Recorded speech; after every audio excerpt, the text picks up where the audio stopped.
साथ मौजूद हैं और वीरेंद्र जी भी आ गए हैं। अशरफ जी, शुक्रिया आपका। आप मुझे बताओ कि ये जो आजकल इनकाउंटर्स अचानक बहुत ज़्यादा होने लगे हैं, इसको लेकर आप लोग किस तरह, क्या नज़रिया क्या है या किस तरह से देखते हैं लोग इसको? अब चूंकि आज आपने डिबेट का मुझे हिस्सा बनाया है, नज़रिया तो मेरा हमेशा रहा, लेकिन चूंकि कभी मौके नहीं आया कि अपना नज़रिया हम पेश करें, और इसके लिए मुबारकबाद दूंगा अखिलेश यादव जी को कि कम से कम उन्होंने आवाज़ उठाई एक यादव की। अगर किसके पहले कुछ आवाज़ हमारे लिए भी उठी होती तो शायद हमको मौका मिलता अपनी बात रखने का। यहाँ से शुरू ग्राउंड में हो रहा है। आपको याद होगा कि अभी ताज के पास कुछ लड़कों ने लड़कियों से छेड़छाड़ की। छेड़छाड़ करने के बाद उसमें 17 लोग नामजद हुए। मुख्यमंत्री जी हाउस से क्या बोलते हैं, वो कहते हैं कि हम इनके लिए क्या सद्भावना करेंगे, इनके लिए हम सद्भावना ट्रेन नहीं चलाएंगे बल्कि बुलेट ट्रेन चलाएंगे। तो जब बुलेट ट्रेन चलाएंगे, और नाम किसका ले रहे हैं, पंकज यादव और मोहम्मद अरबाज।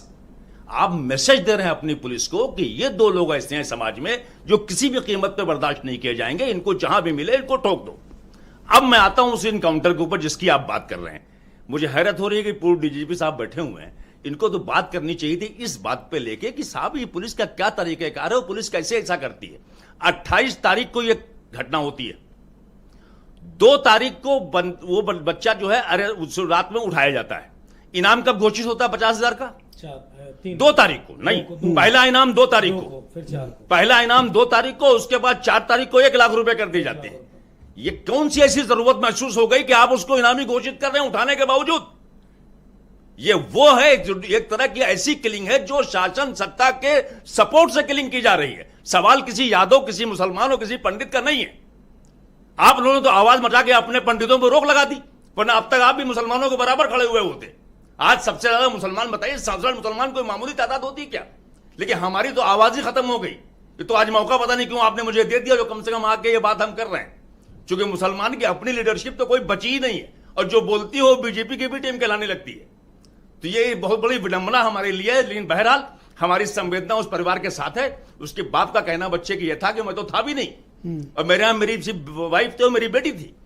2 बजे रात में उठा के ले गए, वरना अगर शायद उस टाइम थोड़ा सा भी फैमिली में कुछ लोग रहे होते तो ये एनकाउंटर। तो आपके हिसाब से ये एनकाउंटर नहीं, टारगेट किलिंग? बिल्कुल किलिंग कर ही नहीं पाते। अगर ये 2 को उठा के लेके गए तो पर अभी तक किसी कोर्ट ने पुलिस वालों पर कोई एक्शन नहीं लिया, ना कोई सजा हुई? लेती है साहब, 7.5 साल से हैं ये, 5 सजा साल नहीं हुई। दिल्ली के अंदर लोग बंद है, जेलों के अंदर, कोई कोर्ट काग्निजेंस लेती? कहां की आप बात कर रहे हैं? कोर्ट कौन सा काग्निजेंस, कौन सा सुओ मोटो लेती है? आज जाने के बाद एक बीरेंद्र जी, आप मुझे सुन पा रहे हैं? बीरेंद्र जी भी शायद जुड़ रहे हैं। बीरेंद्र जी जुड़ रहे हैं, लेकिन चूंकि मुझे बहुत नहीं, कोई बात नहीं, आप सवाल, चूंकि मैं चाह रहा था कि मेरी बातें आ जाए। मेरा कोई एतराज नहीं, मेरा सिर्फ कहना यह है कि सीधे सीधे जब सरकार की मंशा यह है कि ऐसा मैसेज दिया जाए जिसमें घूम फिर के कहीं ना कहीं से यादव और मुसलमान आए।